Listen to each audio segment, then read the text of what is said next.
So example 1, find the volume and lateral surface area of the following cylinder. When we're looking at a cylinder, we're typically talking about a circular cylinder, but in general a cylinder is any three-dimensional shape where the edges have curvature to them.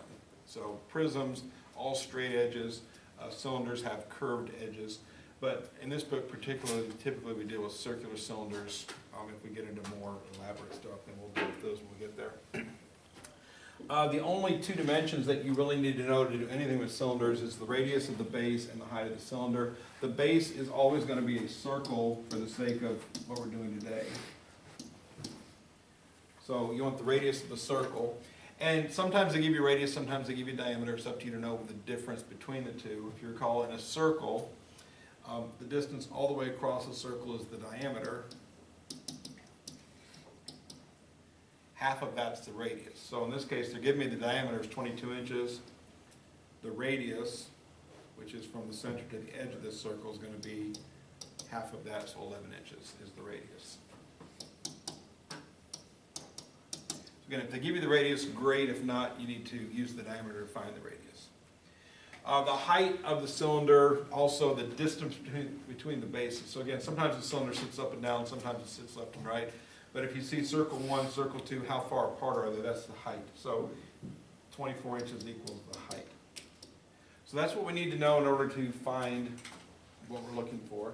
In this case, we're asked for the volume and the lateral surface area. So when I start with the volume, I go to my volume formula.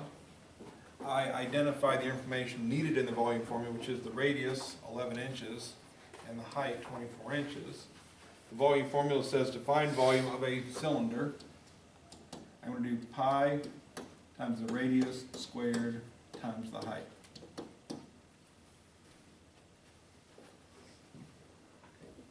Again, I'm just simply applying the formula exactly as it's written. Order of operations comes into play in these problems. Radius squared happens before all the multiplication happens. So V equals pi times 121 times 24. You might want to evaluate the square manually first. Then you grab your calculator and type in what you see.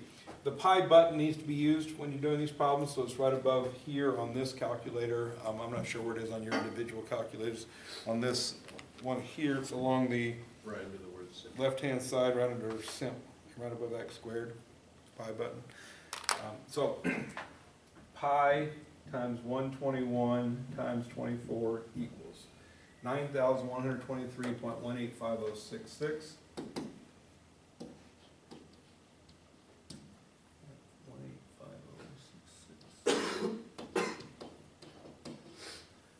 Okay, and then it says nothing about rounding. If they don't specify rounding, I usually code a couple decimal places. If they do specify, I get to that. So if this is me doing, I'd round to the second decimal place. So the volume I'd write as my answer for this one would be 9,123.19. And then the unit of length in this problem is inches. Inches, inches, everything's inches. So volume's always cubic units, so I'm going to get inches cubed. And do make sure, if they're going to go to the trouble of putting a unit in the problem, that you put the correct unit for volume, lateral surface area, or total surface area on your answer.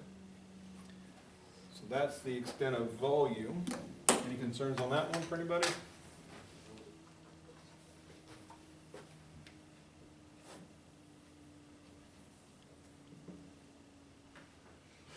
I'm going to shrink that up a smidge. Have some room to do surface area. All right. Second thing it asks me for is the lateral surface area. So I go to my lateral surface area formula, which is right here. It says lateral surface area is equal to 2 pi RH. So I'm going to write L equals 2 pi times the radius, which is 11 inches, times the height, which is 24 inches. Again, the formula says what to do. The variables have value based on the picture. I substitute the numbers in and evaluate. There's no powers happening here. It's just a straight multiplication problem at this point. So I grab my calculator. I type in 2 times pi button, so again, use the pi button, times 11 times 24 equals, and it spits out the answer. The lateral surface area is 1658.9 .760921. And again, doesn't specify any number of decimal places. I'd go a couple decimal places when they don't do that. So my answer here is going to be L equals 1658.76. Both lateral surface area and total surface area is going to be a square unit. Area is always square unit. So again, these are all inches, so this will be inches squared. And know that it's the inch that's being squared, not the 1658.76. So make sure when you write inches squared, don't write this squared inches, write inches to the second power like that. Final answers.